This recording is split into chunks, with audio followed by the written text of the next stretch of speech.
wrestling for Southwestern, Jacob Ward, and for Rockets, Tanner Grimm.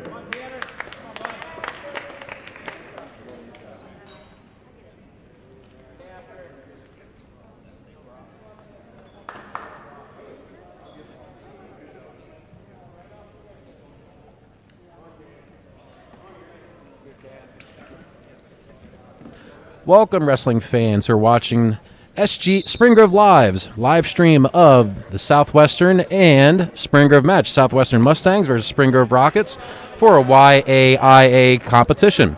We have an exhibition match for you at 106 pounds. We have Tanner Grimm from Spring Grove versus Jake Ward from Southwestern. Just that first little flurry there, Kevin. Tanner took an outside shot. Southwest took a reshot, counter shot there. He's up in that single leg and finished nicely from his feet. Yeah, so reshot. That is a great way to catch your opponent off guard. They miss a shot and you take that other shot. Sometimes you can catch them off guard and get in on the leg and get the takedown. So Ward on top 2-0.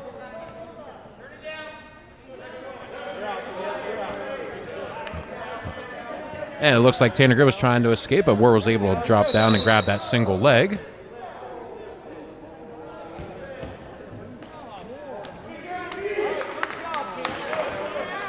So it looked like that was just called a technical violation, a slam. And that was 1 point awarded to Southwest. So 3-0, Josh Ward. Minute 2 left in the first period. The referee tonight, Bob Gano. Bob Gano is a longtime coach over at Biglerville High School. He's transitioned into an official, double official.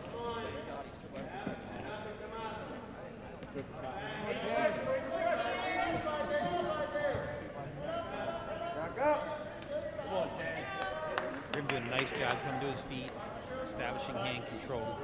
Just needs to get separation with his hips. It's a stall call against Southwestern because he did not succeed with the mat return. Grimm a nice outside single. He needs to continue to circle and cut that corner.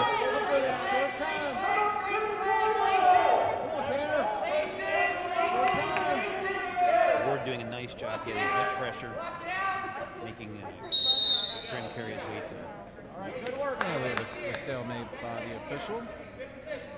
10 seconds left in the first period. Again, Josh Ward on top, 3-1.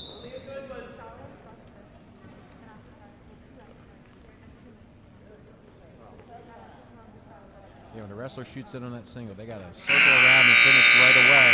Otherwise, you're going to get stuck and you're going to get extended underneath there, and that's a very, very hard fight to win. Yeah, we talked about this on Thursday night, Kevin. The best way to finish a takedown is never stop moving.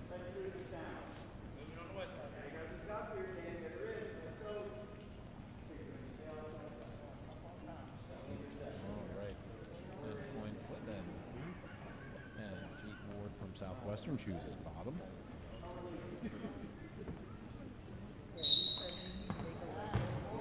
Nice arm chop from Grimm. Pressure forward. Like to see the way he's putting pressure up on the opponent's head.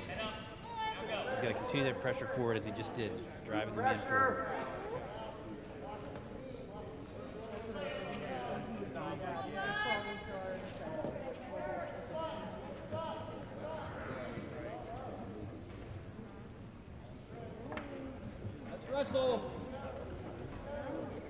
Looks like from here, it looks like he's going to be trying a cross arm tilt. He was able to get to his feet, but Tanner Grimm was able to bring him back down. He's got to attempt that mat return quickly, or else he's going to get that stall call. Grimm does a nice job following, but in the flurry, they create separation. Very important that he doesn't give up 2 points here. He wants to work back to his feet and at least stay in the neutral position. Grimm's able to get that leg in, and really looks like he's locked up a Merkel on the left-hand side. So no change in control there. And we have blood time.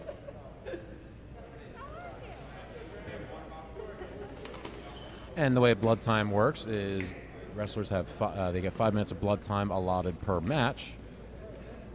Blood time finishes when the bleeding is stopped, but sometimes you may see the official cut the time, but then there's still additional time for cleanup. So once the bleeding is stopped, the official will stop the clock.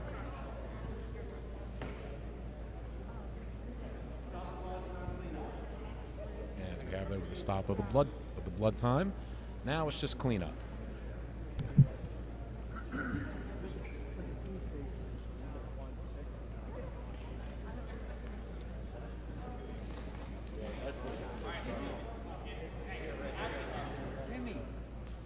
And Josh Ward, or Jake Ward's going to be starting down again in the bottom position.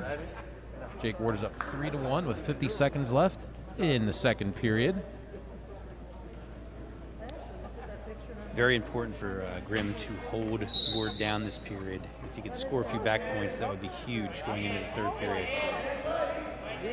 Looks like he's working that crossbody tilt again.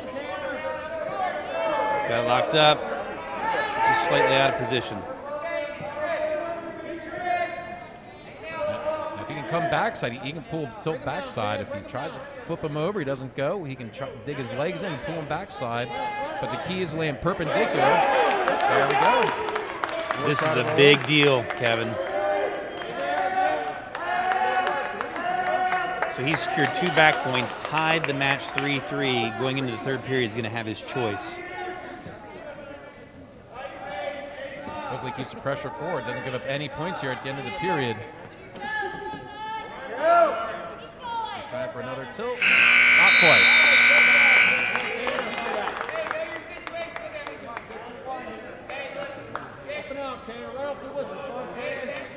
And Tanner Grimm is going to start down to start the third period. We are tied 3-3.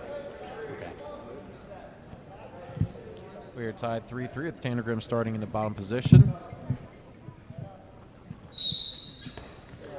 Grimm had a nice explosion there off the whistle. Got to create that hip separation. And keep moving.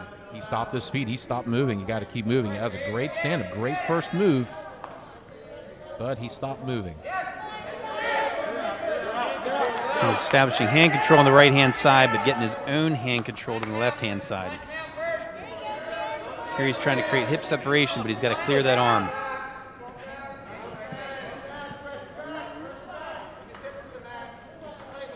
According to my notes, Jake Ward's last weigh-in on January 20th, he weighed 112.9 pounds, so I believe this will be a 113-pound exhibition match.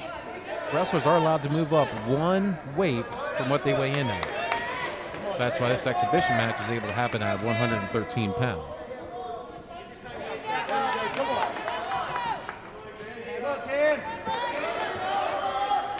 You really see the length of Jake Ward. He's using his length very well to try to keep Tanner down. Every time you think Tanner might get some separation, Jake is able to close that gap and keep him.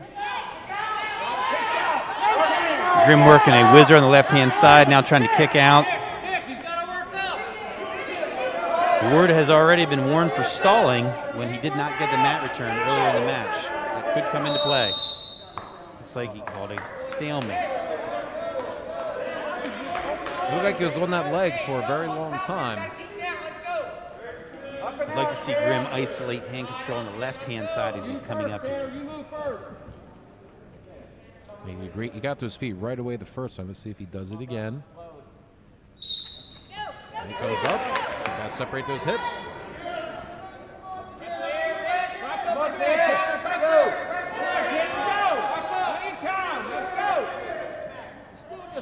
20 seconds left, still has time. Just needs to clear his hips and get out. He's getting pressure back in. And Ward has a nice cross claw ride. And that, well, looks like he's got a cradle locked up. Yep, not quite. Grimm's got arm over. Ward's got a cradle locked up. And that is time. The way Grimm rolled through there, looks like he was going to put himself on his back. And we're at sudden death overtime. 1 minute of sudden death. Whoever scores first wins the match. Doesn't matter what point is scored, whether it's a penalty point or a takedown. First point wins.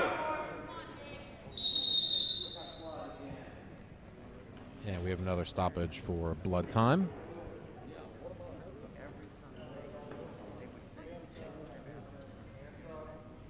I'd like to see Grimm take his time here and set up one good shot and not stop until he finishes.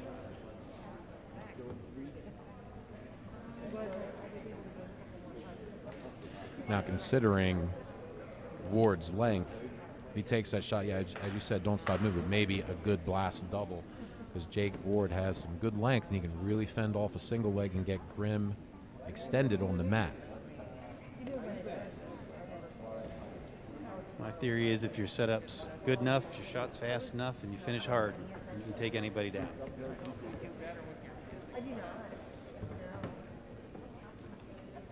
And sometimes it's not a matter of what you do, it's how you do it. That is correct. Tanner's been close a couple times in this match on that outside single. He just can't stop moving.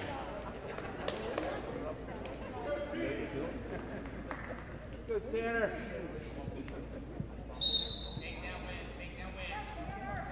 That's good, Tan. And Ward certainly has some length to be able to keep Tanner Grimm at bay. Oh, and he's able to get in on a single. Single on Tanner's right side. He's got the leg up. Tanner looks like he's trying to whizzer. Grimm doing a nice job bringing him to the mat. He's got that whizzer on the right-hand side, but he's running out of time.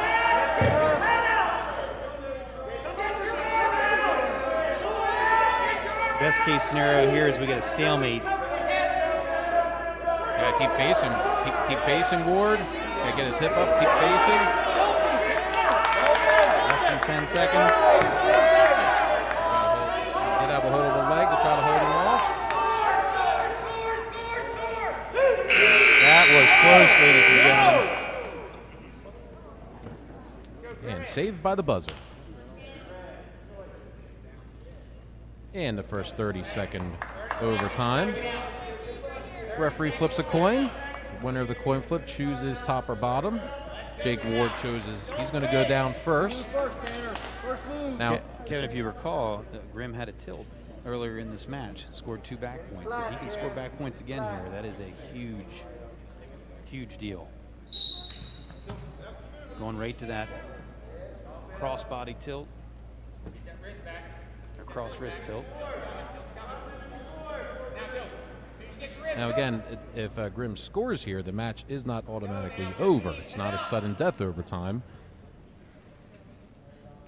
Although scoring 2 points in this period versus potentially your opponent scoring maybe 1. You can't give up this one here. That was a good job dropping down to the single leg with about 3 seconds left. Smart.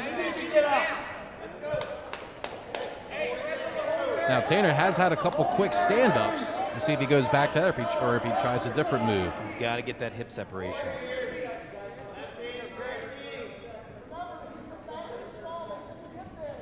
And if Tanner Grimm is able to escape and score, the match is not over. It goes the full 30 seconds. Getting in good position. The opponent's a lot more tired this time. Reaches back for a headlock. Got a hip in here. He can get a fall here, Kevin.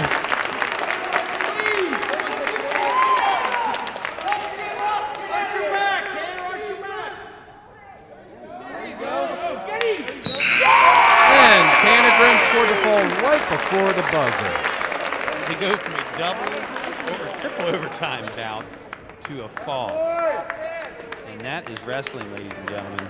You don't stop until the last buzzer sounds. That was a very high-risk move for him to reach back. When you're on bottom, you do not want to reach back like that. You're opening yourself up to a half Nelson. All right, in our next exhibition match at 145 pounds, Southwestern Emily Zhang, with Emily Zhang Luke Smizer. versus Luke Smizer. Emily Zhang is a senior, and Luke Smizer is a freshman.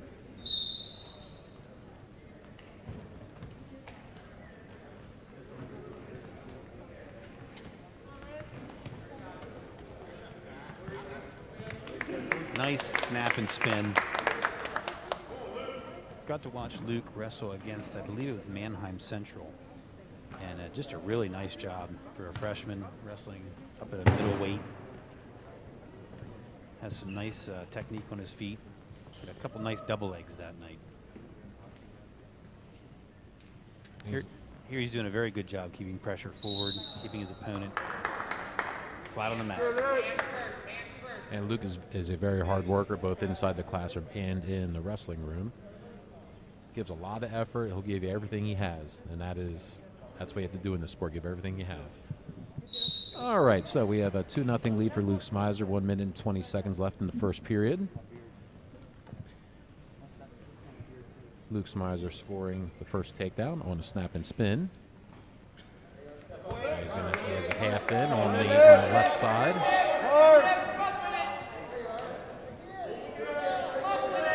Trying to punch that half deep. Wants to punch that elbow through.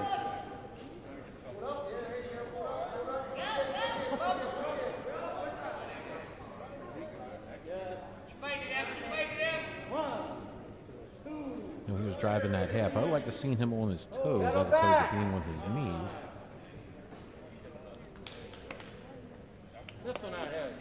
Needs to readjust and lift the head.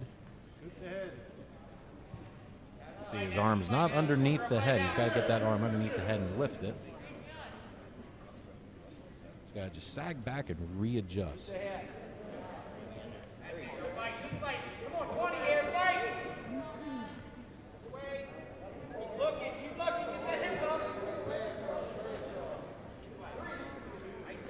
Sometimes when you're wrestling a very flexible opponent, it is very frustrating when you're trying to run a half Nelson. Sometimes it appears that people are somewhat double jointed. It almost looks like their shoulder's going to pop right out of socket. It almost hurts just looking at it. And we have a coin flip, with Southwest winning the coin flip. She has a choice, top out of neutral, defer, and she's going to go right to neutral. 5-0 Luke Smizer to start the second period. Luke Smizer versus Emily Zhang.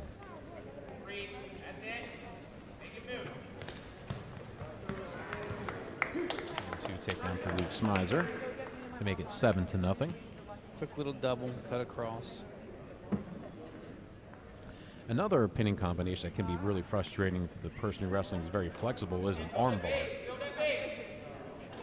Now, if you're wrestling somebody, Dave, who is very flexible, and you notice the half isn't quite working, bar isn't quite working, what else would you go to in your arsenal to try to pin that person or turn them over? It all depends on what your bread and butter is. Some guys are great at cradles. Some wrestlers are great with tilts. Some people focus not on pinning, but on tech falls, and so it really depends on what your opponent offers you. Yeah, if it's tough to pin the person, get them over, well, why not work on a takedown, let them up? Just take them down, just keep letting them escape. If you love to be on your feet, that's a lot of fun. Not if you're the person constantly getting taken down.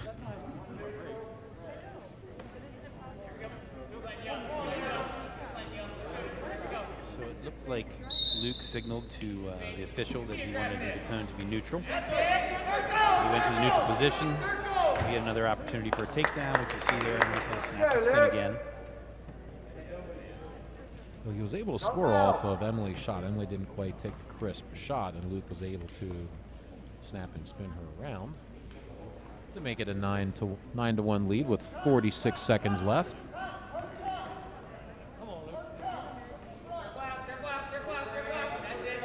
And just for our viewers, Kevin, you want to explain the difference in the amount of points you win by and how that impacts the team score. Absolutely. So when a wrestler scores 6 points, when he scores a fall, that is 6 points towards the overall dual meet score. A technical fall, which is beating your opponent by 15 points or more within the 6 minutes, and you score 15 points towards the dual meet. A major decision, which is beating your opponent between 8 points and 14 points, will score you a major decision, which is 4 points towards your overall dual meet score. And a decision is winning by from 1 to 7 points, will score you 3 team points towards your dual meet score. And in some cases, depending on the dual meet, every bonus point matters. Absolutely. That actually very much came into play during the Dallastown match. Spring Grove won by 1 point.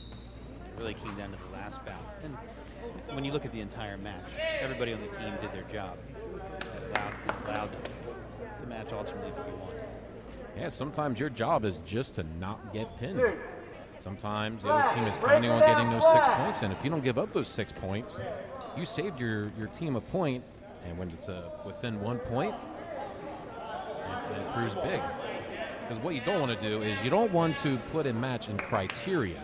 You want to control the dual meet. You want to win the meet on your own merit, whether it's by 1, 30, it doesn't matter. Never want to leave it up to criteria because you don't know which is going to be the criteria that's going to win you or lose you the match. And a good blast double. Ooh, he didn't quite maintain his feet in bounds. That was a nice crisp blast double by Luke.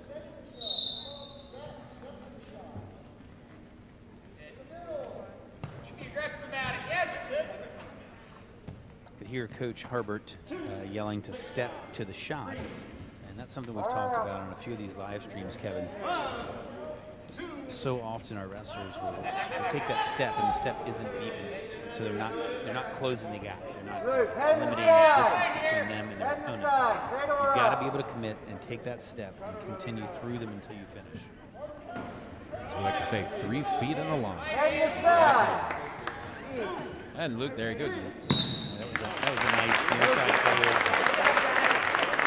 Yeah, when your opponent's that flexible, like you just said a little while ago, maybe go to a cradle if you can't turn with a half or a bar because they're double jointed or just really flexible. And that wraps up our 2 exhibition scores, or 2 exhibition matches. For a summary, Tanner Grimm pinned Jake Ward from Southwest right at the buzzer at the end of the 3rd overtime. And Luke Smizer just pinned Emily Zhang at 145 pounds. All right, so tonight's contest between the Spring Grove Rockets and visiting Southwest Mustangs. The Southwest Mustangs come in with a 2-0 record. They recently defeated Northeastern. That match happened last night. They defeated Northeastern 59-6. And on January 20th, Southwestern defeated Susquehannock 51-21. And last year's match between Southwestern and Spring Grove, Spring Grove won that match 35-32. Now that match came down to Heath Smizer at 106 pounds. He had to score a fall to give Spring Grove the victory. The Spring Grove Southwest match is always a hotly contested match. They are our rival. If we had to pick any one school to be our rival, it is Southwest. So I'm sure we'll see some fireworks tonight and some matches. With the COVID-19 pandemic, obviously we don't have quite the crowd that we would normally have. Certainly there will be energy here tonight. Yes, you talk about the crowd. Both Spring Grove and Southwestern have very, very loyal student section fan bases.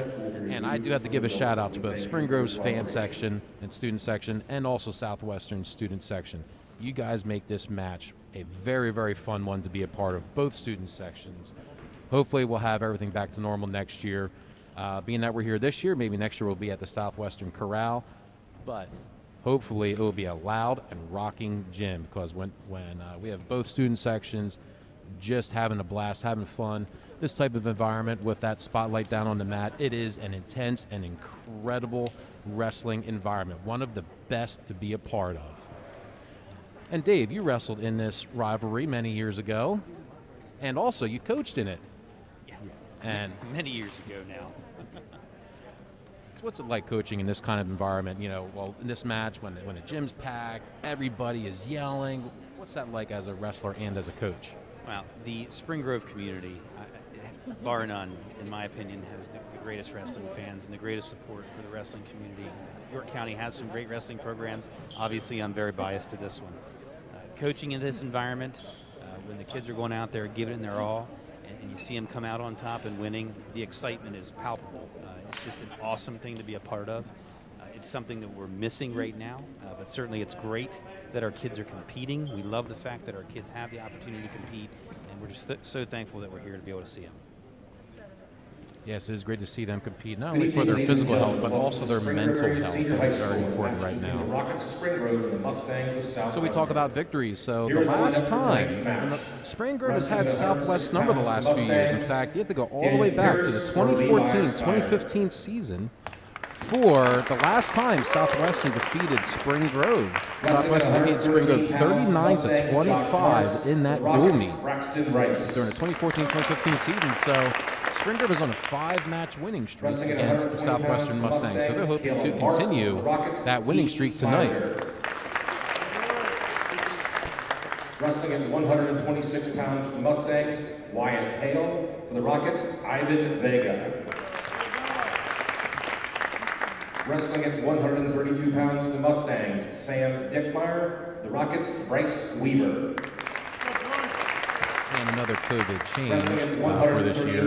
The wrestlers do not meet out in the middle and shake hands. Rockets, Jared Baker. Like the most normal seasons, all they do is just step out from the lineup. Wrestling at 145 pounds for the Mustangs, Denver Ostrom or Luke DeWeese. For the Rockets, Brady Baker.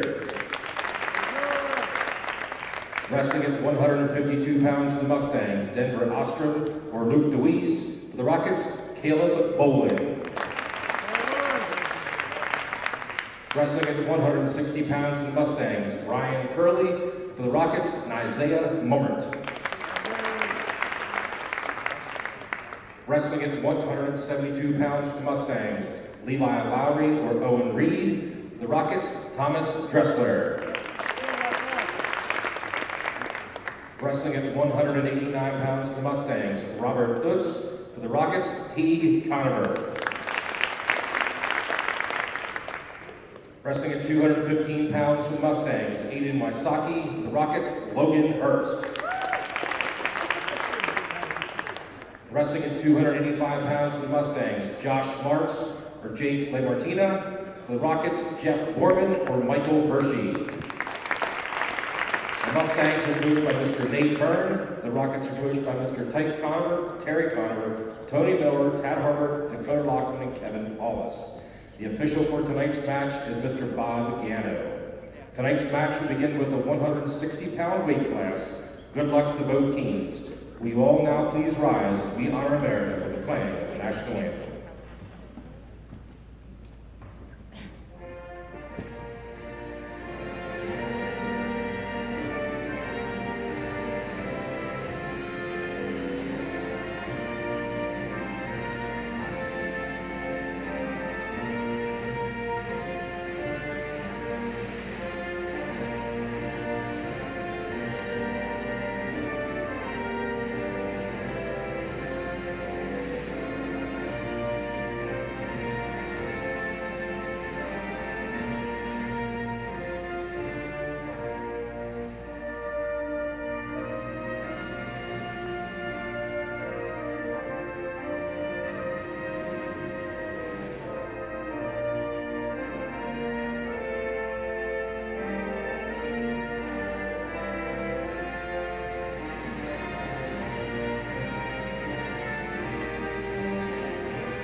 Right, and while we have the coin flip going on, again, this is SG Live, sponsored by Spring Grove and the AVJ students who bring you this live stream broadcast of tonight's wrestling match. I am Kevin Paulus, your host. Along with me, Dave Dietrich. Dave Dietrich is a 100 match winner, 2-time district champion, NCAA qualifier, and assistant wrestling coach here at Spring Grove. Thank you for joining us, Dave. Excited to be here, Kevin. It's always excited to come watch our Spring Grove wrestlers. Looks like we're starting off at 160 pounds. Now wrestling at 160 pounds for the Mustangs, Ryan Curley. For the Rockets, Isaiah Mummert. For the Rockets, we have Isaiah Mummert. And for Southwest, it looks like Ryan Curley. And Isaiah is a freshman this year at 160 pounds. Big athletic kid. Had a really great match against Manheim Township. And here again, comes outside to an outside single, or sorry, an outside cradle. Puts the opponent on his back immediately. Looks like the official's holding a 2-count near fall. So the score right now, 4-0. And again, the near fall points are awarded when the hold is broken. That's why the official's still holding 2. A near fall is when the opponent's back is exposed to the mat at a 45-degree angle from 2 to 4 seconds, and 5 seconds will get you 3-point near fall. The official was holding 2, and Isaiah put his opponent on his back again and was able to get the 5 count with a 3-count near fall. Now he's transitioned to a cross wrist tilt, and he's getting another set of 3 back points. Although the official's holding 2 right now, looks like we only got the 2 count.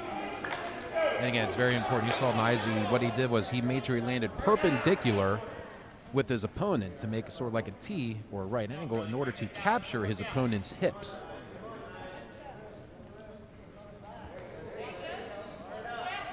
If you don't capture your opponent's hips, if you just land parallel with your opponent, he's going to be able to roll through, and you're not going to score any back points. Really like how Mummert is keeping his head in the back of his opponent's head when he's driving him toward the mat there.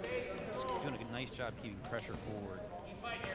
And it looks like he's actually trying to let him up exactly so he can do that cross-body tilt. So good technique there.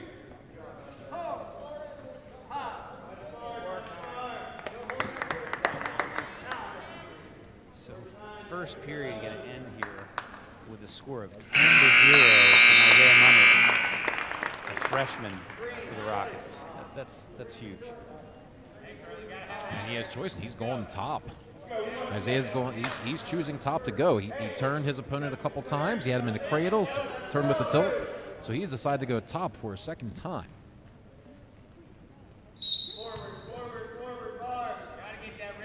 I'd certainly like Nizy's his aggression in that first period. He's trying to score those bonus points. He's trying to get as many points for the Rockets as he can. Right now he's already sitting at a major decision. Still a lot of wrestling to be had in the rest of this match with 1 minute 40 seconds to go. And Isaiah Mummert on top 10-0. As a coach, any coach is excited to see a wrestler that is trying to score non-stop. No matter what position you're in, you're trying to score points. And that seems to be the mentality that Mummert has.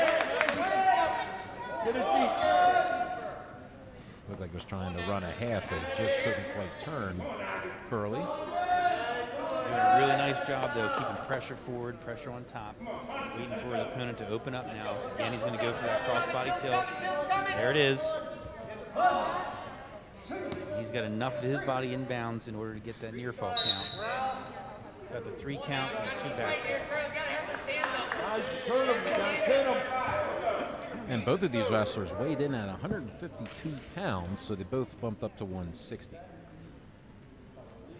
And Mummert on top 12-0 with 58 seconds left in the second period. We might see a second period technical fall here, Kevin. He only one takedown. Otherwise, Nizy has been really, really tough on top. But you got to give it to Curly. He's doing everything he can to save the bonus points. He fought off his back a couple times. With the cradle, he fought off his back, and then also getting tilted up. So he did a good job fighting off his back. He was doing what he can to save his team bonus points. Got to give him some credit. He was just fighting. He's doing everything he can to make sure he doesn't give it up.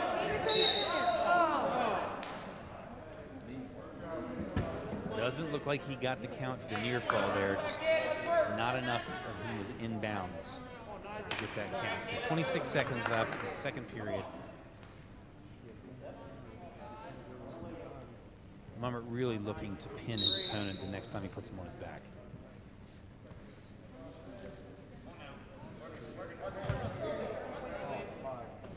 He's just pressuring his wrestler. He's making that wrestler on bottom carry his weight. He's trying for one more tilt. Curly was able to Get that near side cradle again. That's a 2 count. So we go into the third period, 14-0 for Mummert.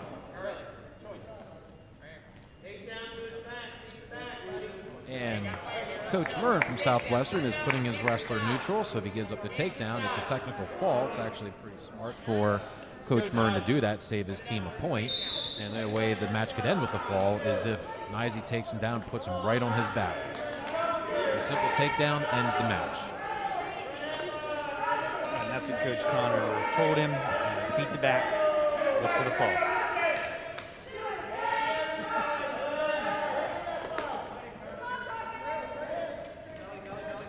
And you got the takedown, which is great. 16-0 win. It'll be a technical fall, 24 seconds into the third period. So an impressive start for the freshman for the Rockets at 160 pounds. And we move on to the 172-pound weight class. Now, Southwestern had to send their wrestler out first. So then Spring Grove can make their decisions what they're going to do.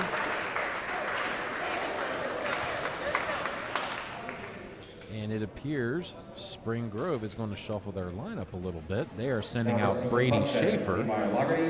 Spring Grove, Brady Schaefer. And this is Levi Lowry from Southwestern. So it looks like both coaches are shuffling their lineup. Come on, Brady.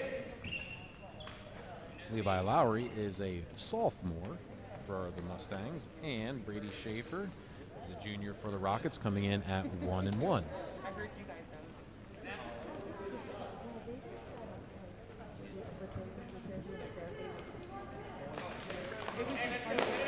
So both opponents here engaged in hand fighting, doing a little circling, just trying to get a feel for what their opponent's doing and set up a shot.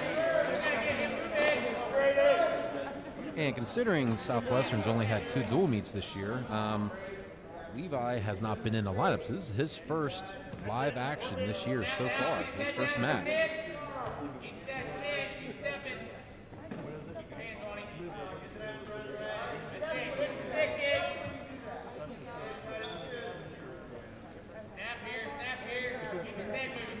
So both wrestlers appear to be a little tentative here. We're over a minute into the first period, and no one's taken a shot yet.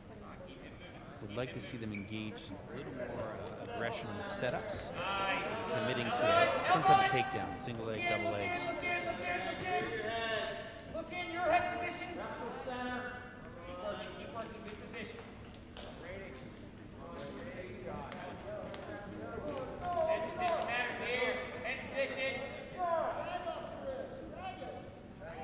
Snap here. Keep his head down. Quick. Make it good. Snap. Put it up. Short time. And not much action in this first period with 5 seconds left. Score 0-0. And the dual meet score 5-0. Spring Grove on top. I really didn't see a legitimate attempt at a takedown. A couple little half shots here and there, but it didn't look like either wrestler really wanted to commit. So let's see what Schaefer does here on top. And as we said, Southwestern had to send their wrestler out first, but then also they have first choice at the end of the first period. And Levi Lowry shows Bob to try to get that escape, and he's close. Just get he's got to separate his hips, got to keep moving. And Schaefer's able to bring him back down to the mat. Got the mat return just in time before he got one for stalling. It's a big deal. So Lowry got the escape point. We need to get to work on our feet here, working on creating some angles, getting our opponent out of position. Now, Lowry scored the first point in the match, so if this match comes down to the 30-second ultimate right out at the end of the match, if we're still tied up, Lowry will have choice in that ultimate tiebreaker ride out. So sometimes in a close match, those first points do matter. Schaefer in deep on a single leg here. He's got to push that left leg off, across the double. Nice job. Got his hips in nice and tight there. and was able to finish. Again, now he has Lowry broken down on his stomach, and that will help Brady Schaefer go to work. If he can't quite work something, it forces Lowry to try to push up from all the way laying flat. You're pushing up your weight and your opponent's weight.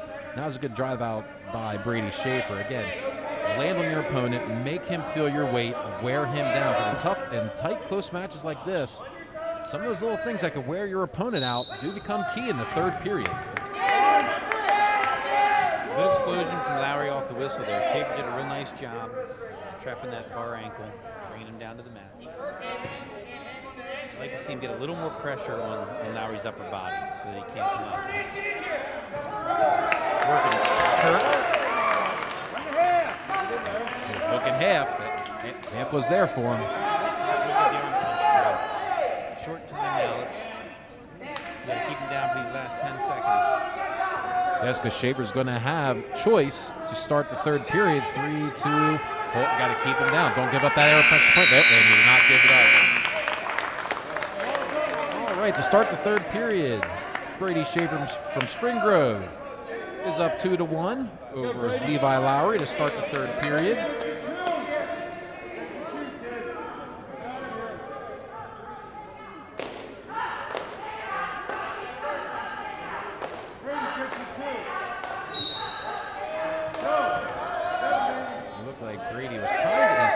His left side.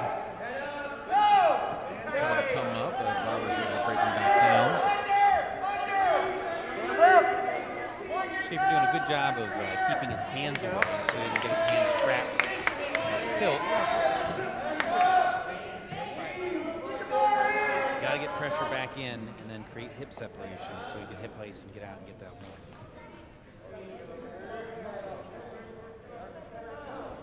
Close to the edge of the mat.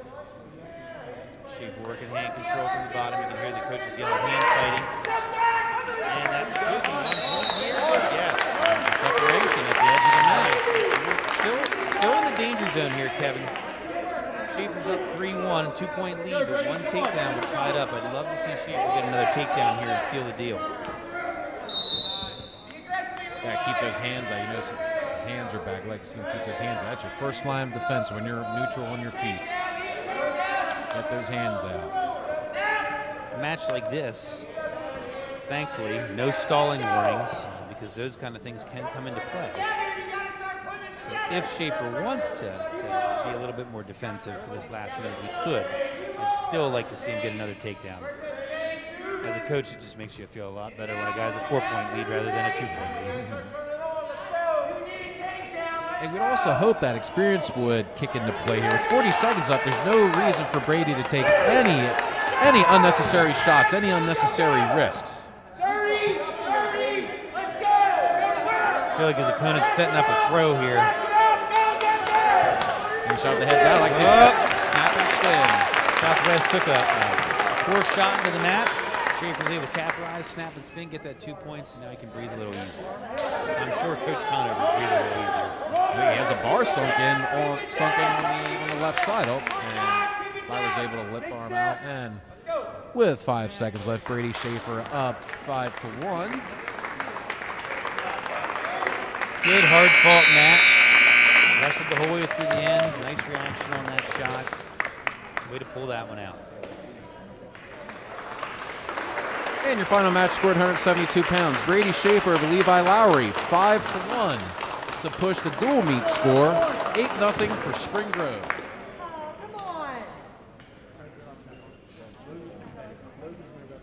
Now wrestling for Southwestern Owen Reed, Rockets, Thomas Dressler. All right, and for the 189-pound match, we have Thomas Dressler from Spring Grove versus Owen Reed from Southwest. I think some fans would have liked to see Dressler versus Robert Utz at 189 pounds. But again, this is a match where we have two 172-pounders, and they're wrestling up a weight to 189. So some lineup shuffling done by the coaches. For the fans watching, Dressler has a lot of great technique. You're going to see him hit various takedowns on both sides. This is a kid that's going to go wrestle Division I. believe he's the only senior wrestling varsity this year. Doing a really nice job. I certainly see by watching his technique why he's being recruited. Very hard-working kid. Just really excellent technique. And incredible muscle density. He is strong. And Owen Reed is a junior this year. Last year, his record was 18-10. He's going against Thomas Dressler, as we mentioned. Thomas Dressler will be wrestling Division I at Lock Haven University. Thomas Dressler is a 2-time state qualifier. He's coming into this year with an 87-21 career record, and on this young season, he is 5-1. His lone blemish this year was against Brooks Gable in the duel against Southwestern, which Dressler lost 3-2. He lost to another state qualifier. So I believe you meant Dallastown on that one. Excuse me, Brooks Gable from, Brooks Gable from Dallastown. Thank you for that. For the fans at home.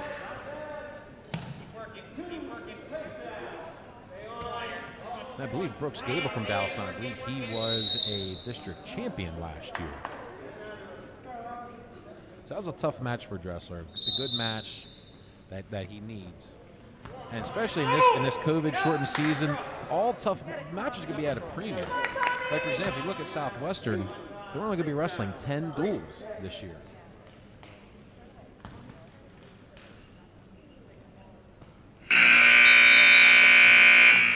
And the score at the end of the first period, Thomas Dressler is up 16-7 on his opponent, Owen Reed.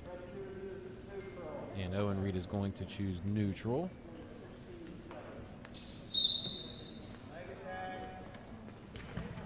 Nice outside single, elevates the leg, pressures forward, he's going to limp it up. Actually throws the leg in on the opposite side, secures the 2 points.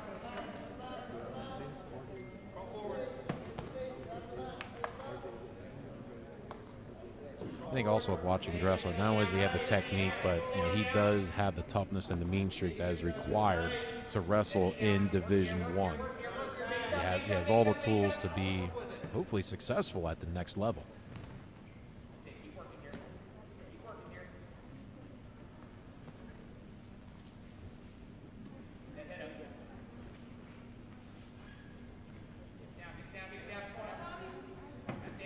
And so, as I mentioned, with the competition this year is a little different for all wrestlers. There's no individual tournaments.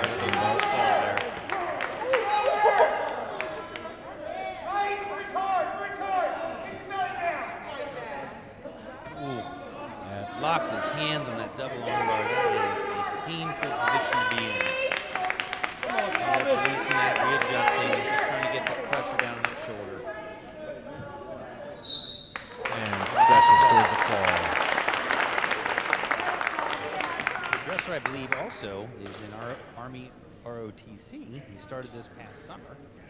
The whole way through college, he'll be participating in that. Eventually, when he is serving, he'll already have been at that point in time 4 or 5 years to account for his military experience.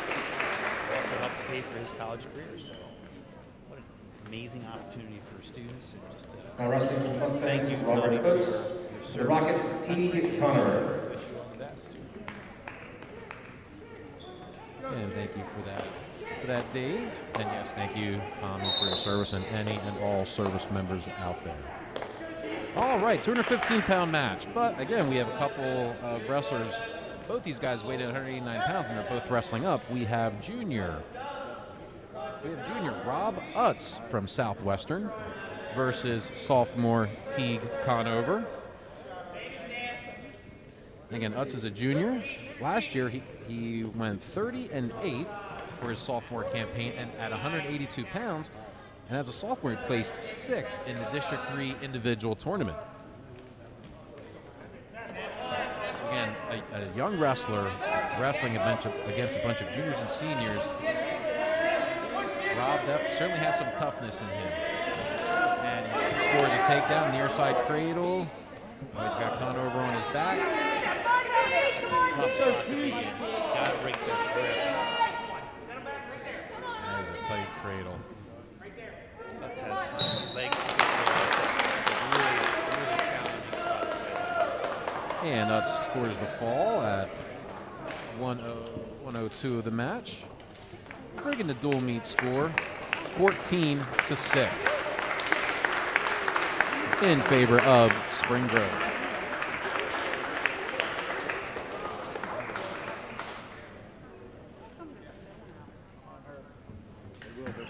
They're waiting to see because it's our turn. We got it.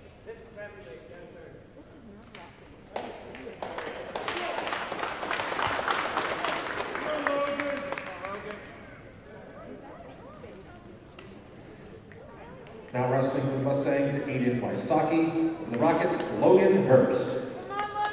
And one more time, wrestlers will be wrestling up a weight class. This is Aiden Wysocki, a freshman 215-pounder from Southwestern,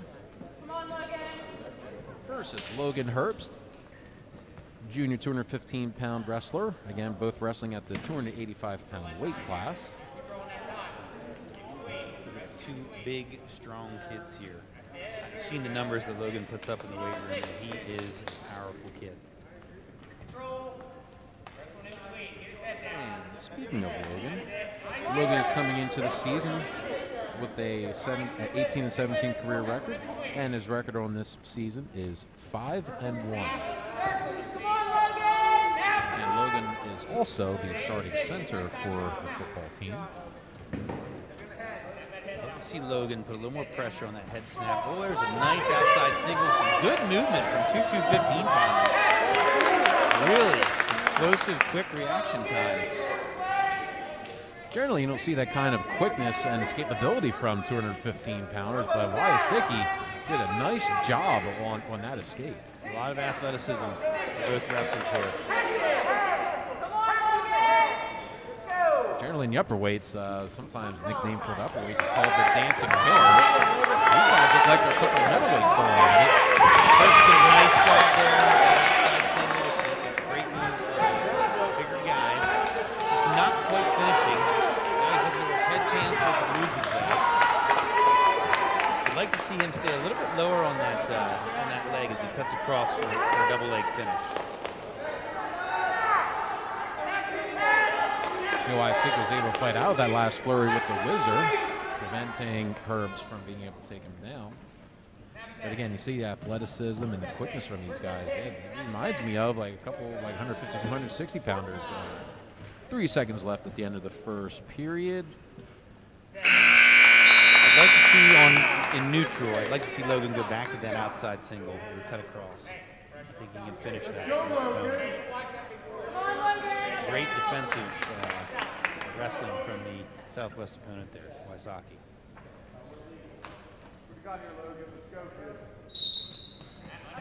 So baby up into a Granby roll from Herbst. Got to continue motion here. We can't get stuck on bottom, so he's working back into his base right away. A nice job of getting his hips under him. Now we need to continue to pressure back. Get that weight off of his hands. Work to his feet. Wysocki's a freshman, and so he's been wrestling a lot of older wrestlers this year, and he's doing a good job hanging with Logan. He's giving him all he can handle. He's doing a nice job riding that left wrist there. He's pulling it out to where he's going for a snowplow. Just not quite bearing his head there.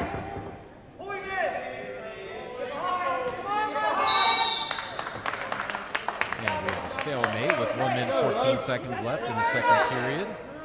Logan Herbst will be down. That's where he started the second period. He'll be down with Wysocki starting on top. Right, try the switch. Turns in and faces his opponent. Wysocki driving across. Logan stopped. He stopped at the edge of the mat. Wow, he got one neutral there. That's why you never stop wrestling until the official stops you. Herbst did a good job continuing the wrestling there. Again here, I'd like to see him go to that outside single, although he just expended a lot of energy getting off of the bottom. Wysocki did a good job of following Herbst, just driving on his feet and just trying to stay with him. I'd like to be a little heavier on that snap there and get his opponent out of position. seeing this a lot here, Kevin, with guys ear to ear in that collar tie position. Not a good place to be. Oh, if you step in the wrong way, you can get shrugged right by. And next thing you know, you can be getting taken down. You're stepping the wrong way ear to ear, you can get headlocked. There's lots of things that can happen to you when you're ear to ear. There's just not a lot of offense when you're that tight in a collar tie when you're ear to ear. I like to see guys be forehead to forehead, creating motion, creating angles, getting your opponent stepping.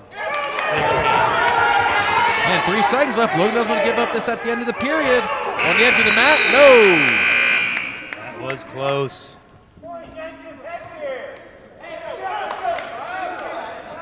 That could have been detrimental for Logan Herbst to give up that takedown at the end of the period at the edge of the mat, but luckily he was able to get out of that.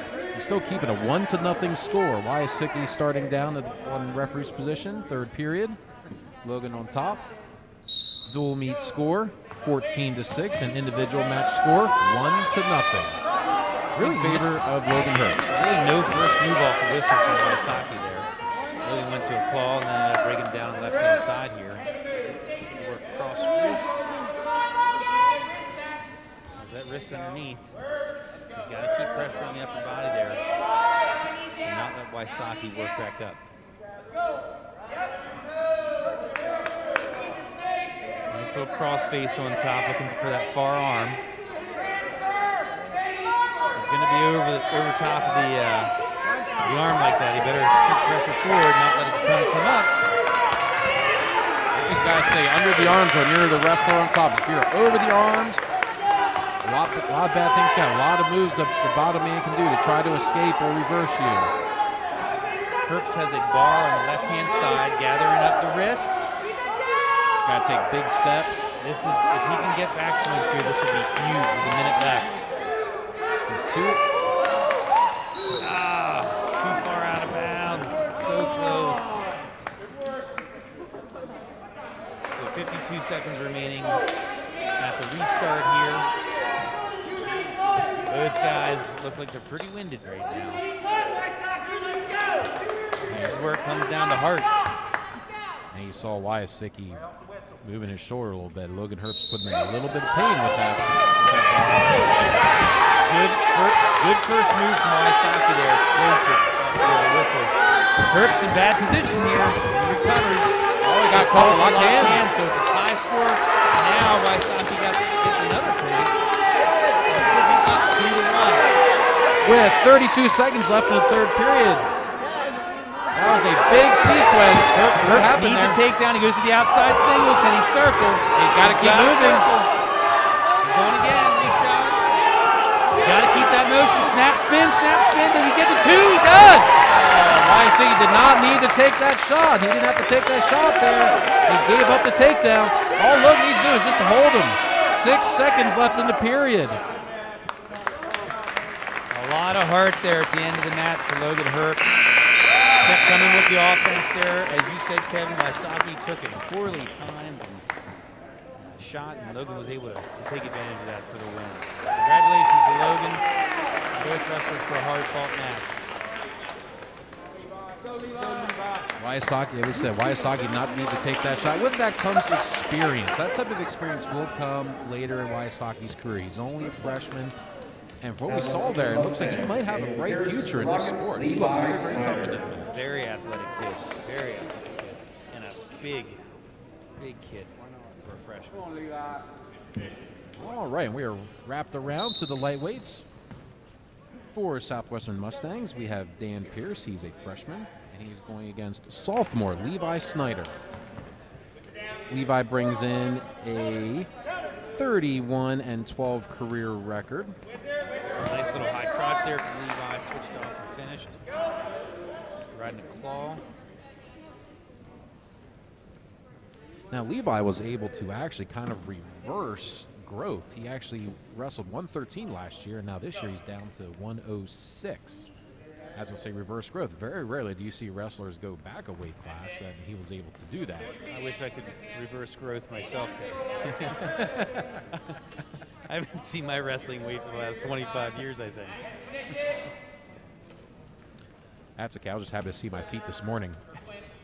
All right, and the match is 2-1 Levi Snyder with 1 minute and 4 seconds left in the first period. Beautiful underhook. Looked like he was going to throw him by, block the far knee. Just really nice technique right there.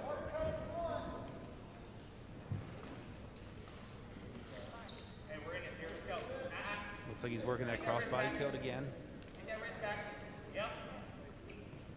That tilt you can take either direction. It's a little easier going to your left. Sorry, if you're on the left-hand side, going to your left, but you can run it, as Levi is right now, the opposite direction. A little more challenging, but you can go both ways with that. To be able to bring it back the other way, since you can't do the roll under, then if you're going to come backside, you have to dig your legs, and your legs are what gets you that tilt coming the backside. Now it looks like he's just going to run the bar, which is the tilt's a great move for accumulating back points. Your bars, your halves, your cradles, those are your pinning combinations. And Levi earned 2 near fall points there with his tilts, and he transitioned to a bar. So he was not awarded those near fall points because he transitioned right to a bar, but potentially dangerous situation stopped the match. Good pressure forward off the whistle, goes right to that crawl ride. And 4 seconds left. Levi Snyder. Claw spiral ride. You can see inside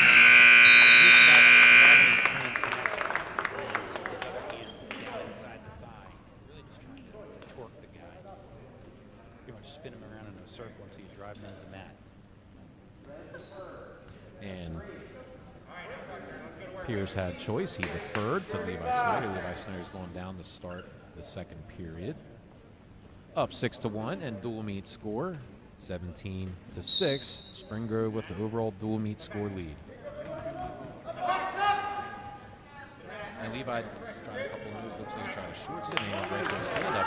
And we talked on Saturday about transitioning from move to move to move, and Levi was able to do that. He didn't stop moving there, Kevin. You're exactly right. He went from one move to another. He's doing the same thing on his feet right now, getting his opponent out of position, making his opponent make mistakes. And when your opponent makes mistakes, you score points. And we have 2 takedowns for Levi Snyder. He escaped takedown, so 9-1, and then now 9-2 because he gave Pierce the escape.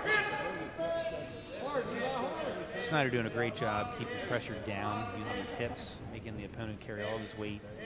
He's attacking that far arm, ripping it from the grip. It's a very uncomfortable place to be as the opponent. Stalemate called by the official. Back on our feet with 1 minute 2 seconds left in the second period.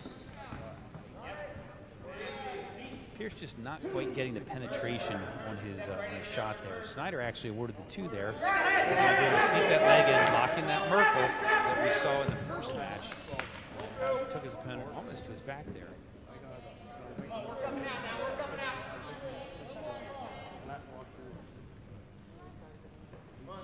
Levi's a wrestler that has a lot in his arsenal.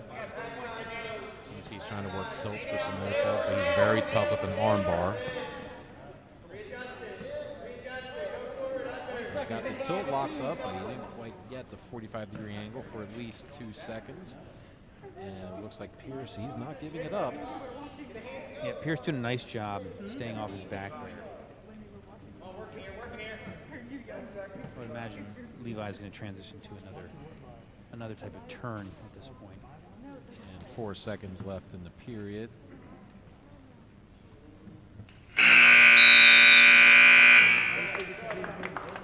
And it's going to be Pierce's choice to start the third period. Southwest coaches instructed their wrestler to choose neutral there. When you're down 11-2 and you're getting ridden out and turned on bottom, bottom's not a great place to be.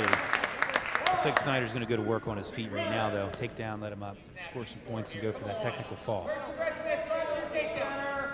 Now, if you're coaching and you see your wrestler, yeah, he's getting dominated on bottom, but you know he might have a good, your wrestler has a good pinning combination. Would you be half tempted to put him up on top third period, just try to put him in the best position you can for your wrestler, depending on the wrestler? I think the likelihood of a bigger move where you catch somebody and maybe put them on their back is going to happen from your feet. Generally, a coach is going to be looking for a headlock, something like that. Snyder had already been down, and got out pretty easily. So I don't think the coaches were confident that the wrestler was going to get a turn there. So really, while the big moves are lower percentage, your higher percentage of getting a big move is probably from neutral. And Levi's going to let him up to make this match score 15-4 with 1:10 left. Snyder doing a great job keeping his feet moving, keeping his opponent stepping. Takes that straight double leg, finishes on the outside, transitions to a cradle, and actually into a half. Almost to a cradle, just ended up going with a half. Unfortunately, out of bounds on the edge of the mat. And Levi's just going to let his opponent up. And we are at 17-5 with 59 seconds left in the third period.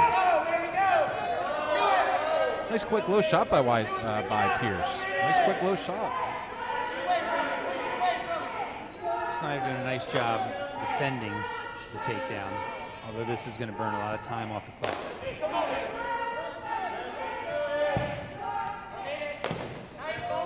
So Snyder spins the whole way around, attacks his opponent's ankle on the opposite side. Just watch him using his legs and drive in. He's not giving Pierce a chance. Yeah, we're at 19-5 with 21 seconds left. And he's going to let him up, trying to get one more takedown to give him a technical fall.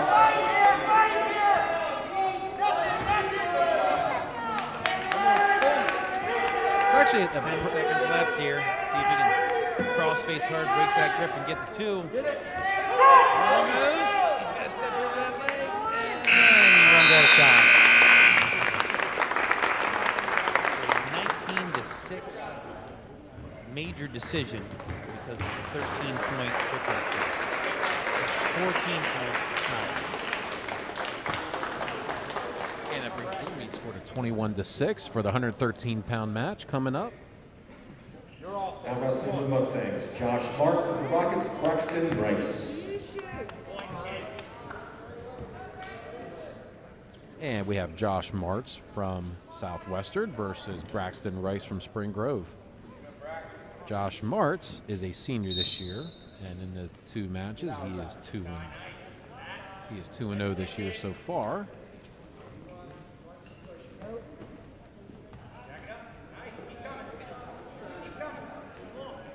March doing a nice job using that underhook on the right-hand side there. Rice, nice shot on the outside of the circle there. Come on. Not far from getting to it.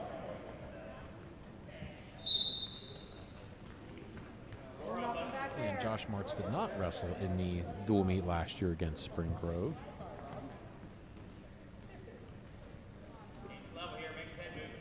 Fans out there, you're seeing these two do a lot of hand fighting. Once they clear those hands, that's when they can take the shots. And that's what we saw right there. 2 points awarded. Hey, up and out.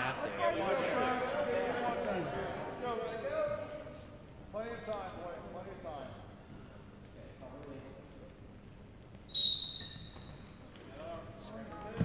Some quick movement.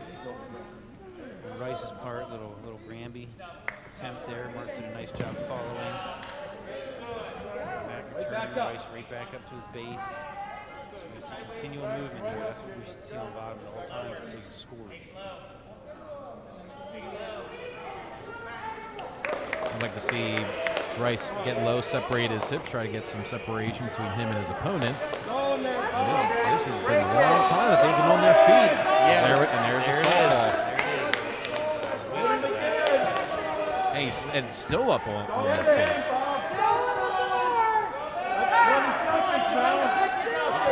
Looks like the official's going to allow him to continue working as Rice is improving his position there. He's got to come up again because there's already a stall warning in his back pocket. So if he can get up there again, Martz might have to let him go and cut him. He'll give up an extra stall point. Ooh, edge of the mat. 15 seconds left. Rice needs to get to his feet right away. If he can draw another stall call here, that's a point.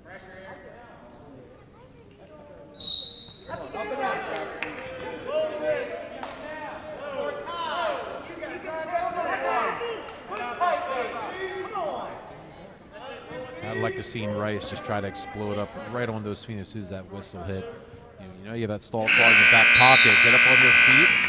Hopefully your opponent will either get another stall call against him or will just cut you and let you go. And Braxton Rice choice. And he defers.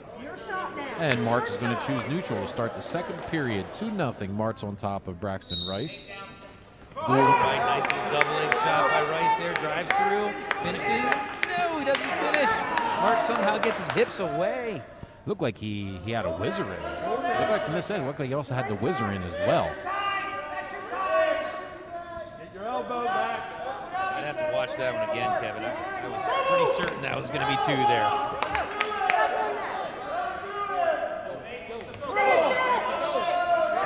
Oh, inside trip.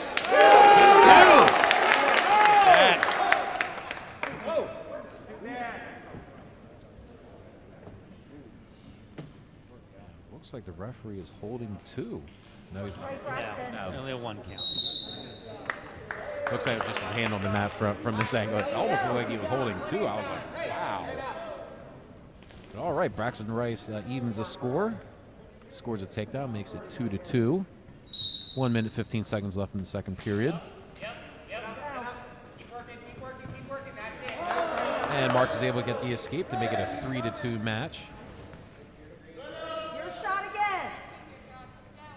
Looks like Rice is trying to create a little separation. Doesn't really feel as comfortable in that tie-up right there. No defense. You play offense. Get him moving. You gotta get him moving.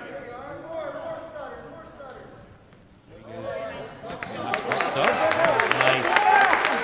Basically faked the high crotch, trapped the left arm as he's coming in and hits him with a dump. That was really nice. Cross body tilt. Oh, nice. Back points. And he captures his opponent's hips to make sure he cannot roll through. That's why I said landing perpendicular should make neither a right angle or a T. Rice going from losing the match 2-0. The official holding 3 back points. At the end of this period, if we don't get the fall here, we'll be up 7-3.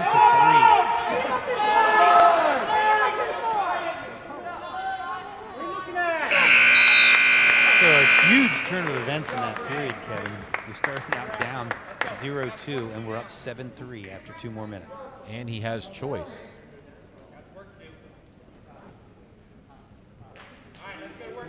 An interesting call. He puts him on top. Now, going back to what you said earlier, Kevin, about where your wrestlers are scoring points. If you remember earlier, Rice got taken down and held down for the remainder of the period.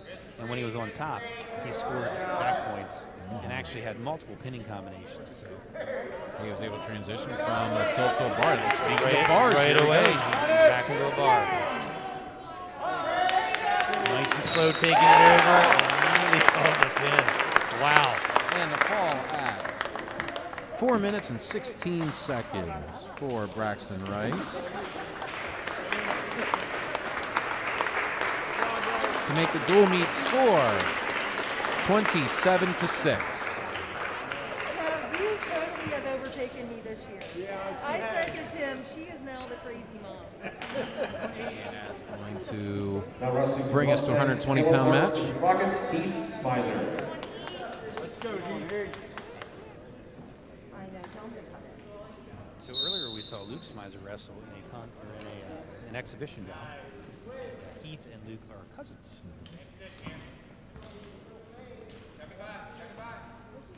And for the Southwest, we have Caleb Martz versus, as we said, Heath Smizer. Nice Russian arm tie. I'd like to see his head position change on that. So generally speaking, when you have a Russian arm tie, you want your head on the same side of your opponent's head as you have his arm. It just gives you more access, helps you to create angles as you're taking shots. And a little bit about Caleb Martz. Last year, his record was 12-17. He's a senior this year. Nice shot, reshot there, Kevin. I'm not sure if you saw that. Smizer faked left side, went right side. Didn't quite get in, but he was almost there. Sorry to interrupt you. All right.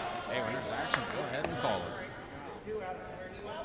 And in last year's dual meet, Sam Meyer, senior, beat Caleb Martz last year 9-8 in that dual meet match. And we talk about coin flip matches sometimes where it's a close match where every point matters.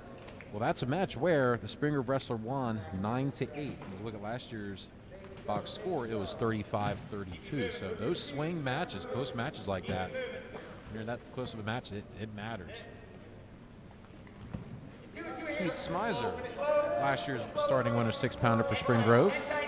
He comes in with a 25-15 career record. Last year in the 1920 season, he went 23-11. Having a little bit of a rough go this year.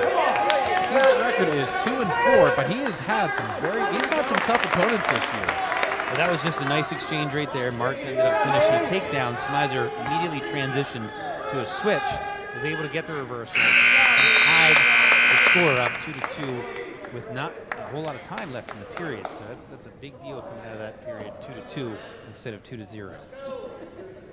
And Pete Smizer's going to choose bottom for the second period.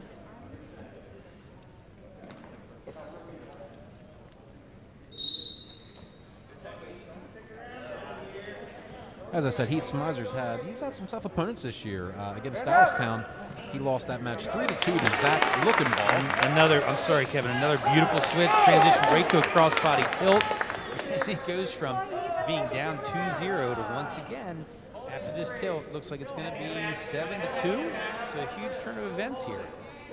And we talk about transitions from move to move to move. That is important because your opponent's going to be worried about defending one move, and then you're going to hit another. Yeah, Martz had no time to react there. Smizer hit that switch, immediately went to that crossbody tilt, and ended up scoring a 5-point move in a matter of seconds.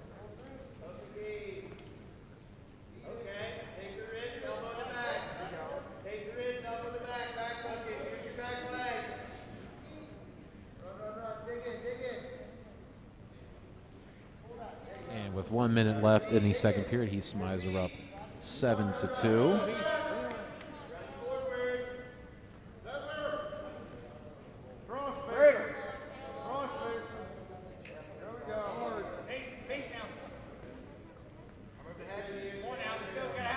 Way to get back under those arms. Always important to work under the arms, and Smizer looks like he was trying to capture the wrist. Mart's able to fight out. Granby attempt there. Smizer follows nicely. I've seen quite a few Granby attempts tonight. I don't think I've seen anyone get out with one. In any one of the attempts that I've seen, I'm not seeing the hip separation that you need in order to clear your body away from your opponent. And so much about this sport is the small little details that you need to do right in order for the techniques to work. Nice job walking the hip up. Ended up getting a 5 count there for 3 back points right at the end of the period. And it looked like he had a bar locked up, too. He was going to run the bar over. So right now, 10-2. Smizer has a major decision.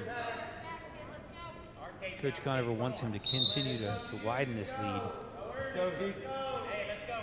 And Martz was able to get the initial takedown, so that was probably Nate Mern, the coach from Southwestern, probably the best call for his wrestler. He certainly doesn't want to be on bottom underneath Smizer. Smizer's been very, very tough on top.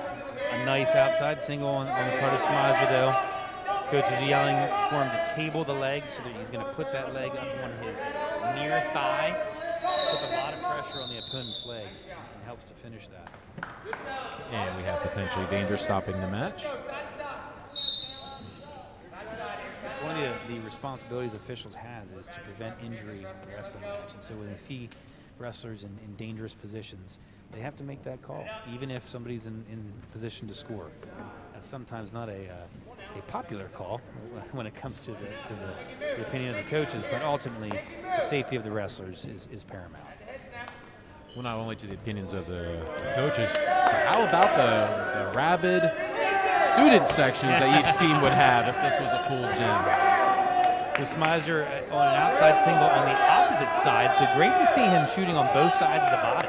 It really demonstrates the arsenal that he has on his feet and makes him very dangerous as a wrestler when you can shoot the same type of takedown on both sides. And Smizer scoring that takedown brings the match score to 12-2 with 50 seconds left in the third period.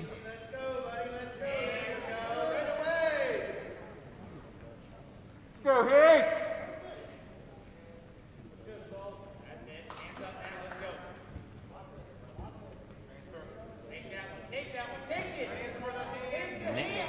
Yeah, nasty crossface there, trying to run that head to the knee. Just loses the head there. Has to stay on this leg. Just got that right arm through. Watch that knee again, so potentially dangerous. And because there's no change in position, Martz will start again on bottom. 21 seconds left in the third period.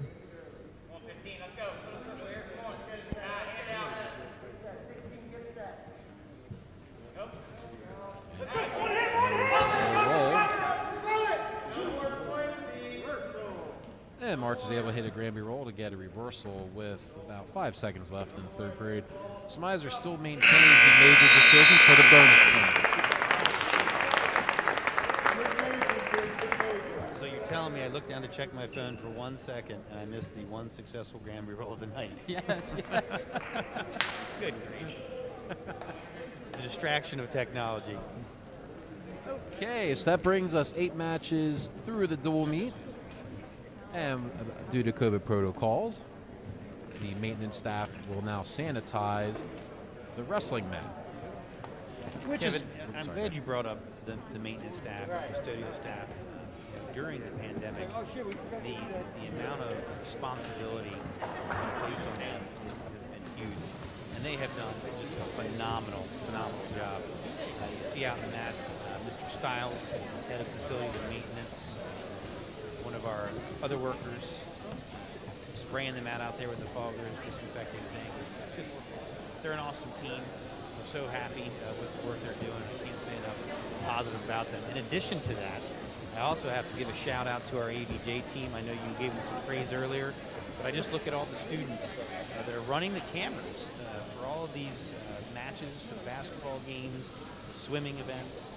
In the fall, they did all the sporting events, high school, junior high, all of it. This time, the Putting Spring Grove a Wrestling Program ton of time would like to recognize just doing a Southwestern phenomenal Wrestling job. for their We contribution just to really the Takedown appreciate the work Cancer they're campaign. doing. Outstanding. And an all-foreign cast Mr. of Steve Richards Southwestern and Spring Grove is one of our teachers. have worked together Manages to the help those in AVJ need. team. Does a phenomenal Tonight's job. Southwestern Shout out to you, presents a Steve. check for $1,000. It can also lead to good college opportunities. One of our former wrestlers and AVJ students, Cole Casper, is currently majoring in advanced journalism over at York College.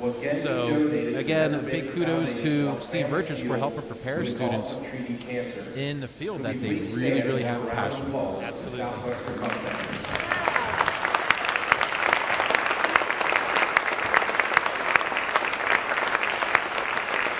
Okay, so we're at the midway point in the dual meet.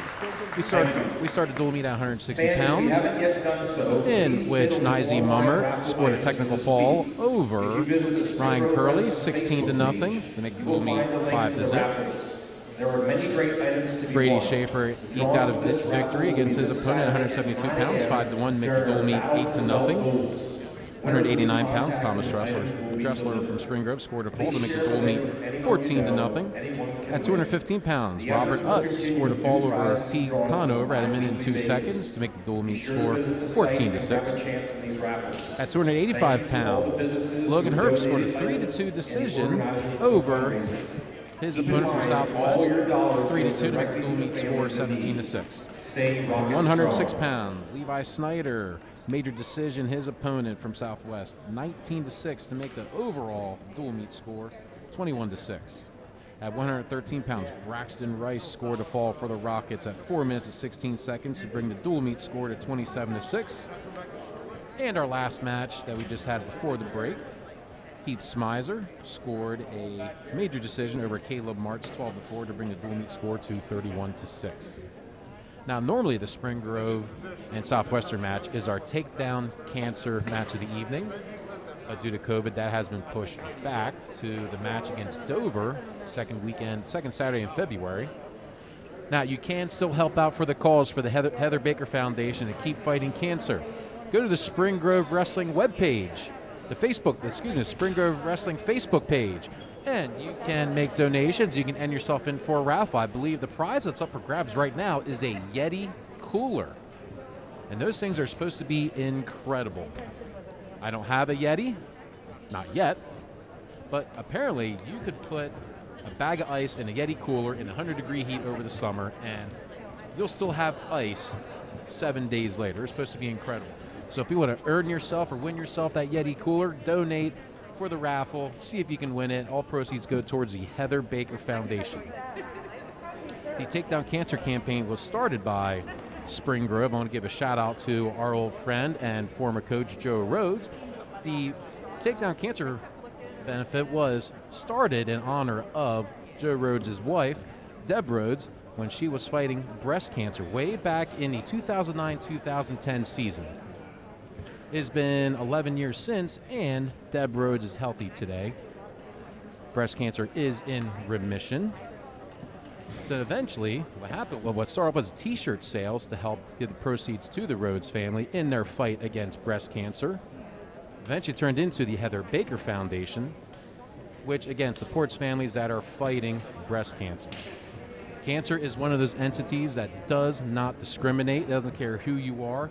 It doesn't care if you're Republican or Democrat or a Steelers fan or a Ravens fan or a Mustang or a Rocket. It does not discriminate.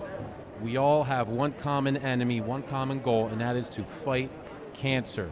So no matter who you are, look in the center console of your car, look under your floor mats, any kind of change you can give to donate to any kind of fight against cancer is much appreciated. Keep up the fight against cancer. And to Joe Rhodes and Deb Rhodes, if you're listening, from the Spring Grove family, you know we love you.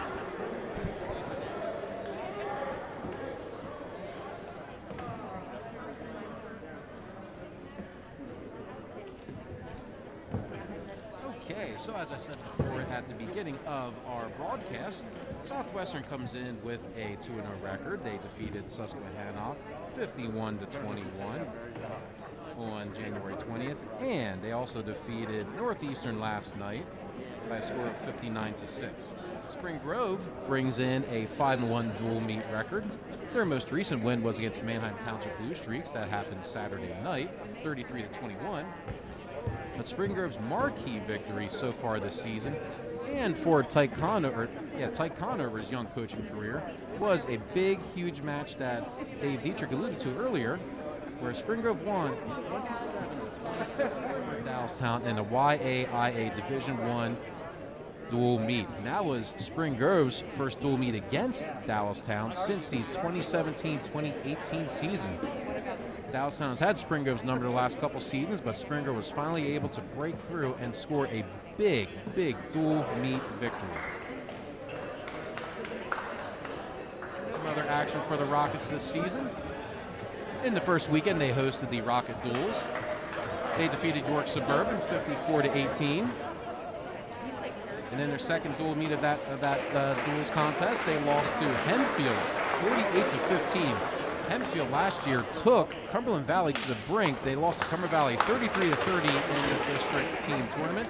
Spring Grove also defeated Northern York 39-25 in a rematch of the first round of the NCAA district team tournament last year. And Spring Grove also defeated Manheim Central this year 69-6. And we are back in action at the 126-pound match. We have Ivan Vega from Spring Grove. Just shot in on a really nice double leg and finished right away, driving through with his legs. Starts off the match with a quick takedown in the first 11 seconds. And he is wrestling Wyatt Hale from Southwestern. Wyatt Hale is a junior, and as well as Ivan Vega. Ivan Vega is a junior, bringing in a 5-1 record. His 2019-2020 season, he went 25-10. His overall career record is 46-20. He had a rough go-round Saturday night against Alisea Alazar from Manheim Township, a returning state qualifier. And now, Ivan Vega has worked a tilt. Again, just going back to that crossbody tilt. Got his 3 back points there. But imagine we're going to see him work right back to that arm. Establishing that wrist control again. Just has to be conscious of where he is on the mat right now. If he rolls to that left-hand side, he could end up out of bounds. I'd like to see him rotate so that he's facing in. Looks like he might just work him out of bounds. Yep. One thing about the Spring Grove wrestling team is they don't have like one tendency. Like you look for example, like Central Dolphin, they are constant tilters. You look at Cumberland Valley, they constantly ride legs. You look at Spring Grove, you have to prepare for the individual because some are going to be really good with arm bars, some are going to be really good with cradles, some are going to be really good with tilts. So Spring Grove does bring an array of skills to each dual meet. Absolutely. Some great skilled coaches on the coaching staff. Tad Harbert came over to us. He's coached some high-level wrestlers that have been All-Americans in NCAA Division I. So he brings a lot of technique to the table. Coach Conover wrestled for Hanover under his dad, Terry Conover, and then wrestled for Pitt Johnstown. High-level wrestling. Knows a lot about the sport. Tony Miller, head coach here for over 20 years. The winningest coach in the history of Spring Grove. A lot of technique, you know, and a lot of guys coming in the room that have wrestled at high levels to help show that technique and reinforce it. And Spring Grove is one of the few programs that can boast of 2 District 3 coaching Hall of Famers in Terry Conover and, of course, 300 match winner Tony Miller. And we start the second period 5-0. Ivan Vega on top. And again, Ivan Vega moved into Spring Grove last year from West York. He's another kid that really put in a lot of work in the off season, really lifted a lot of weights. Little gator roll there, right to his back. So there's that feet to back. I believe he hit that move against Downstown as well. And that is a nasty position for the bottom guy to be in. And Vega scores a fall at 2 minutes and 25 seconds.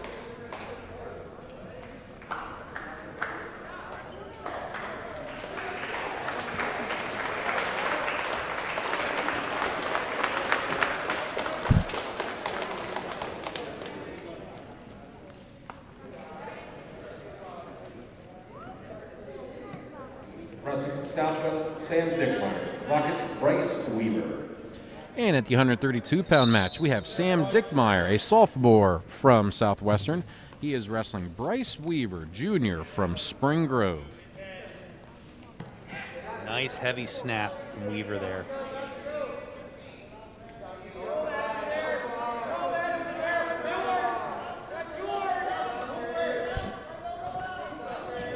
Stepped over. Nothing yet, but he's got that ankle on the backside. He's going to continue working around and step over that leg, or he's going to go to that near side cradle. I'd like to see him step over that ankle right there. As soon as he trapped that ankle, you see the official award the 2 points. Now he's working near side. Transition to a nice gut or a tight waist. Doing a good job pressuring forward here, making the opponent carry his weight.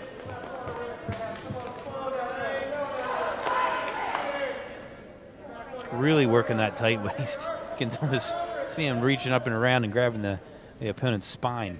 That is a very uncomfortable position to be in. Really difficult to breathe, which wears your opponent out. And Bryce Weaver does have the long limbs to be able to perform that kind of ride. And yes, that is tough. Almost squeeze the air right out of you, kind of like a boa constrictor. And plus, you're making your opponent carry your weight as well. It's a double whammy. And now we got 30 seconds. Oh, and Dickmeyer's able to get to escape. 2-1. 25 seconds left. Bryce Weaver from Spring Grove on top. 2-1 over Sam Dickmeyer from Southwestern. Dual meet score 37-6 in favor of Spring Grove. Again, nice snap and spin opposite side. Basically threw him by as he's spinning through there.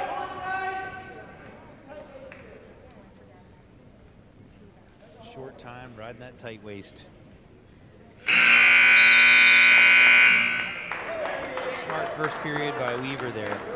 Really capitalizing off of that first heavy snap that he had, and then off a poor shot by his opponent. And Dick Meyer deferred. It was his choice to start the second period. He deferred to Bryce Weaver. Bryce Weaver chose down to start the second period. 4-1, Bryce Weaver on top. So Weaver planting his hand on the mat, extending his arm, clearing that hand there. Now he's going to continue to work up to his base, comes up to his feet, working hand control. I'd like to see him pop his hips away here. Created hip separation and got out there. Good job. And scored the escape at 1 minute 30 seconds left in the second period to make the match 5-1. It looked like a right hook there, Kevin. Not sure what that was.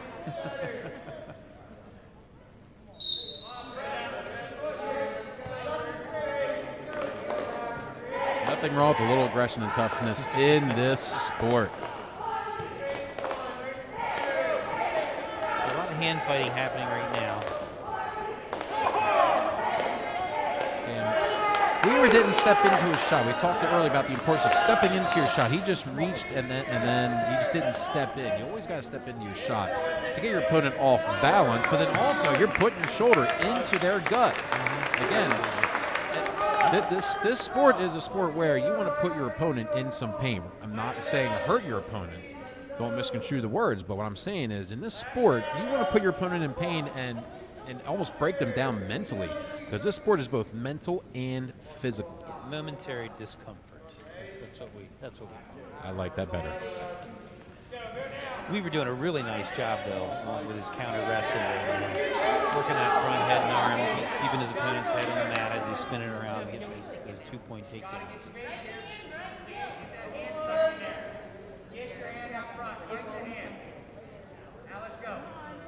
And he goes back to the tight waist. Again, like a boa constrictor, he's gonna squeeze the air right out of his opponent. And 7 seconds left in the period. He does not want to give up any points. With Weaver on top, 7-1, and he'll maintain that lead.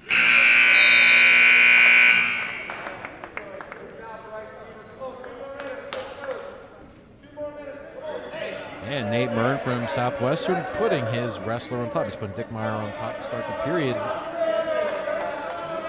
Interesting call. Maybe he's got a nice move on top. Weaver did an excellent textbook job getting out the first time. I expect him to do the same thing the second time. I'm not sure that I would have made that call.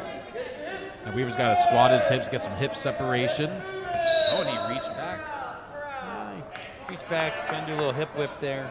Just trying some things. At least it was on the edge of the mat. I think he feels pretty confident right now.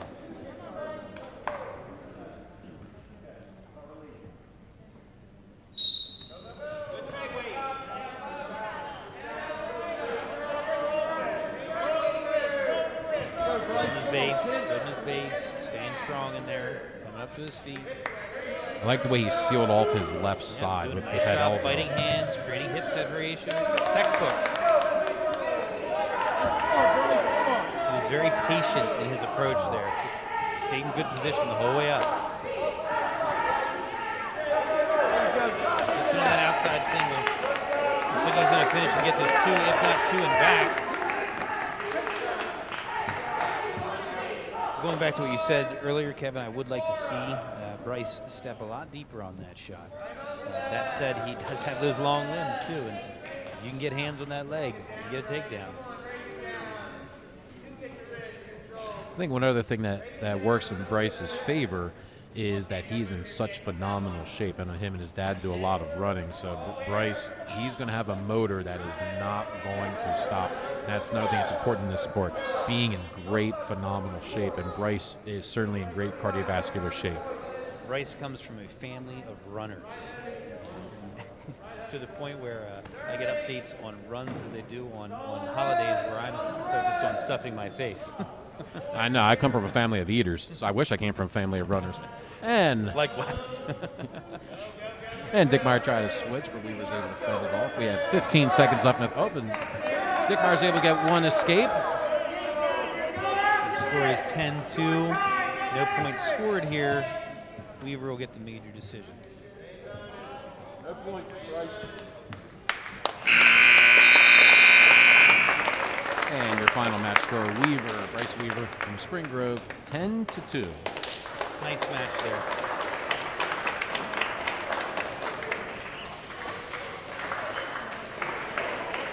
And we have 3 bouts to go in the evening, and this is the 138-pound bout. Now wrestling for Southwestern, Bryson Carusi. For the Rockets, Jared Baker.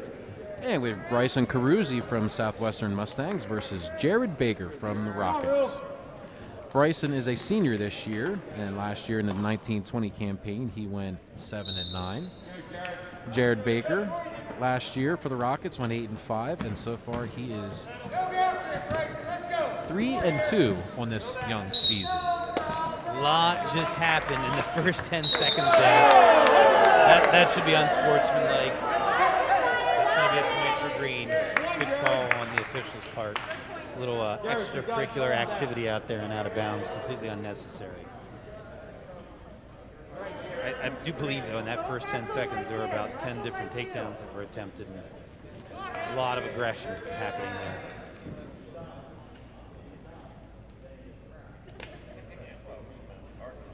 And the official, Bob, laying down the ground rules again. Bob's been around wrestling for a long, long time. In fact, he was coaching when I was wrestling in high school. And when I come back from college, I used to go over and help coach at camps where Coach Gano was coaching. Great guy, knows a ton about the sport, has been around a ton of wrestlers. And, just loves the sport, loves seeing the student athletes be successful. Great to see him officiating and staying connected. And update on some of the action. Jared Baker got a stall warning against him for the bounce, and Corsi scored a takedown, and now he put Baker on his back. Again, we saw this position earlier, very difficult position. Baker's got to try and punch an arm through. It looks like his arm is secured on the opposite side. That's a tough spot to be. And Corsi scores the fall. 51 seconds.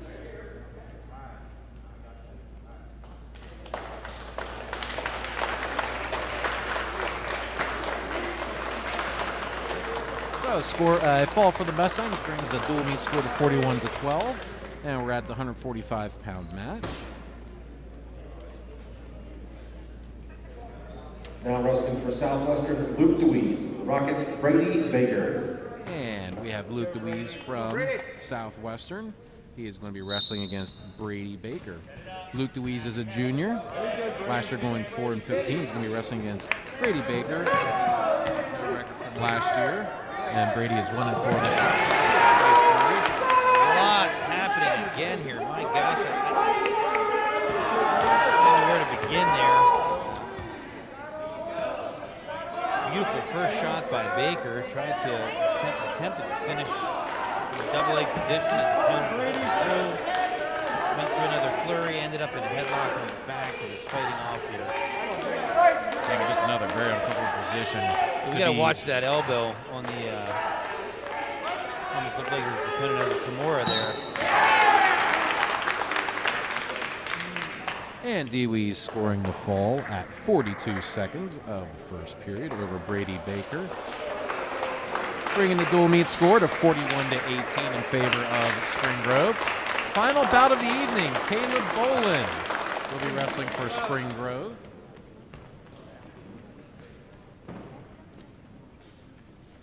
Now wrestling for Southwestern, Denver Ostrom.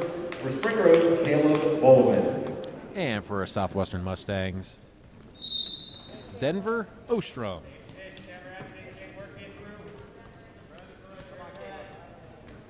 Denver is a freshman this year, going against Caleb Bolin, the junior from Spring Grove. Nice little head snap from Caleb there. Went to an outside single, ended up finishing double leg. Turks the bottom leg there, and then going right into a crossface, looking for back points. He's got to elevate that down leg as much as he can. He's readjusting. Looks like he's going half now. He's going to drag his opponent back in bounds, pull him across his knee. Called a little knee block there. Doing it again. Looks like he's coming straight over top with that half Nelson. That is nasty. Oh. And Bolin is a pinner. He loves to pin opponents, whether it's a half or a bar. And I believe he's coming in this year with 3 falls, and he's 5-1 this year. I'd like to see him sink back and just lift that. Readjust, sink the elbow, and there we go. 1 minute and 2 seconds, the fall for Caleb Bolin.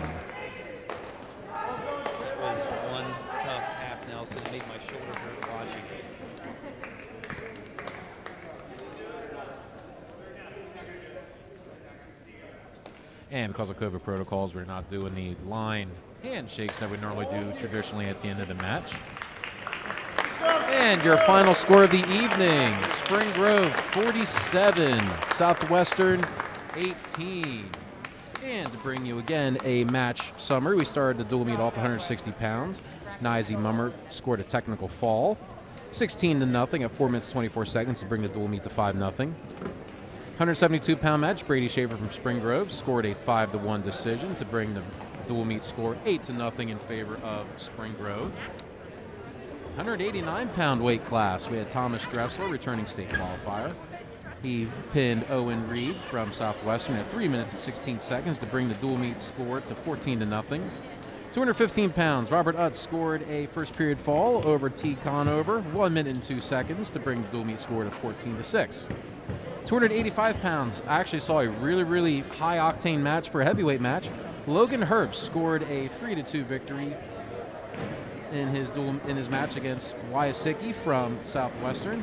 3-2 for a 17-6 dual meet score. 106 pounds, Levi Snyder scored a 19-6 major decision over his opponent Dan Pierce from Southwestern. Dual meet score 21-6. 113 pounds, Braxton Rice pinned his opponent Josh Marks. 4 minutes and 16 seconds, bring the dual meet score to 27-6 in favor of Spring Grove. 120 pounds, Heath Smizer scores a 12-4 decision over his opponent Caleb March from Southwestern.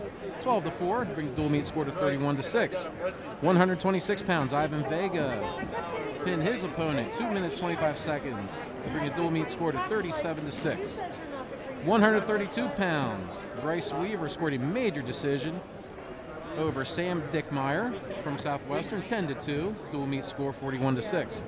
138 pounds, Bryson Carosi pinned Jared Baker in 51 seconds, 41-12 in favor of Spring Grove. 145 pounds, Luke Dewees pinned Brady Baker for 42 seconds, make the dual meet score 41-18. And our final bout of the evening, Caleb Bolin pinned Denver Ostrom, 1 minute and 2 seconds to bring the final score 47-18. And for upcoming action for the teams, Spring Grove will be at New Oxford on Thursday against the Colonials. Also on Saturday, Spring Grove will be home hosting Rocket Duels. They will be wrestling Chambersburg, Waynesboro, and also Carlisle. Southwestern's upcoming action, they will be wrestling Central York at Central York on Thursday the 28th, and next week on February.